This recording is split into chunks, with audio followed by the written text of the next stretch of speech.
Alors, Toro del Piedra, 7ème épisode de cette 6ème saison de Miraculous. Pour les personnes qui regardent les critiques Day One, vous avez sûrement remarqué que j'ai mis un peu de temps à la sortir. Eh bien c'est parce que de une, j'étais en vacances, et de deux, je suis en train de vous préparer une bonne trilogie de vidéos qui devrait normalement vous plaire. Alors cet épisode se scinde en deux intrigues différentes qui arrivent à plutôt bien coexister. D'une part, nous avons Ivan qui est confronté au retour de son père qui était incarcéré pour plusieurs vols qu'il avait commis par le passé. Et d'une autre part, on a Marinette qui, en faisant un peu de rangement dans les cartons d'Adrien, découvre que son père lui a cédé une lettre qui s'avère être ni plus ni moins que le plus gros plot twist que j'ai jamais vu. Et encore, je vous ai pas parlé de la scène post-crédit. Bref, chaque chose en son temps. Concernant Ivan, son père l'avait sollicité pour qu'il soit un de ses complices lors d'un vol qui serait commis durant sa réinsertion. Ouais, le bougre n'est pas prêt de changer, ce qu'il, bien évidemment, refusera. Et vous vous en doutez, cette réaction provoquera la comatisation du père d'Ivan, Raoul, en Toro del Piedra, qui fait un peu écho au pouvoir de son fils, sauf qu'il est beaucoup plus stylé et qu'il a été repensé pour être un maximum plus efficace que son fils. Par la suite, celui-ci aura enfin le droit à sa transformation en tant que Minotaurox et contactera Ladybug pour le neutraliser. En parallèle, on apprend que dans la lettre, Gabriel avait annoncé à son fils qu'il était derrière les attaques de Monarch et qu'il comptait sur lui pour poursuivre sa tâche afin de le ramener, lui et sa mère. Et ça,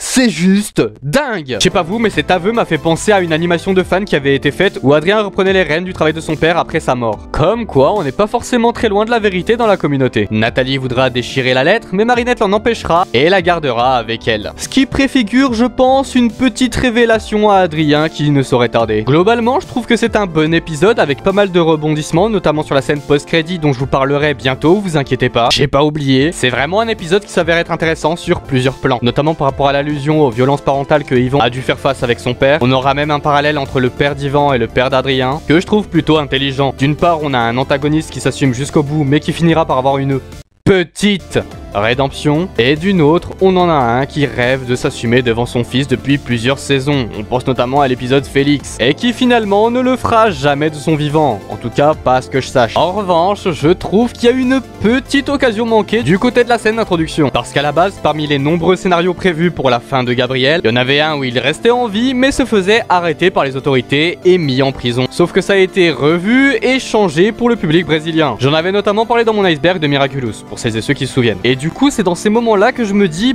c'est dommage qu'ils aient pas gardé cette fin-là, parce qu'en parallèle de la discussion d'Ivan et de son père au parloir, on aurait pu avoir un plan sur Gabriel dans sa cellule, histoire de pousser encore plus la comparaison. Mais du coup, ça s'est pas fait. Maintenant, on va s'attaquer à la scène post-crédit qui, je le dis tout de suite, est un flashback. Nathalie ne s'est pas changé les cheveux entre temps, c'est un flashback. Ça se déroule entre la fin de la saison 5 et le début de la saison 6, j'en suis persuadé. Dans celle-ci, on retrouve Nathalie face à un conseil de 11 personnes, avec une personne qui n'est pas présente puisqu'il s'agissait de Gabriel, faisant donc au total 12 membres. On y apprend notamment que Tomoe en fait partie, et que ce qui me semble être le leader de cette organisation est tout bonnement le père de Nathalie. J'étais littéralement choqué. C'était tellement inattendu comme révélation. Du coup, vous inquiétez pas, je vais vous préparer une bonne grosse vidéo théorie sur le sujet qui, j'espère, va vous régaler. Sur ce, je donne une note de 15 sur 20 à l'épisode et je vous souhaite une bonne soirée ou une bonne journée et à plus.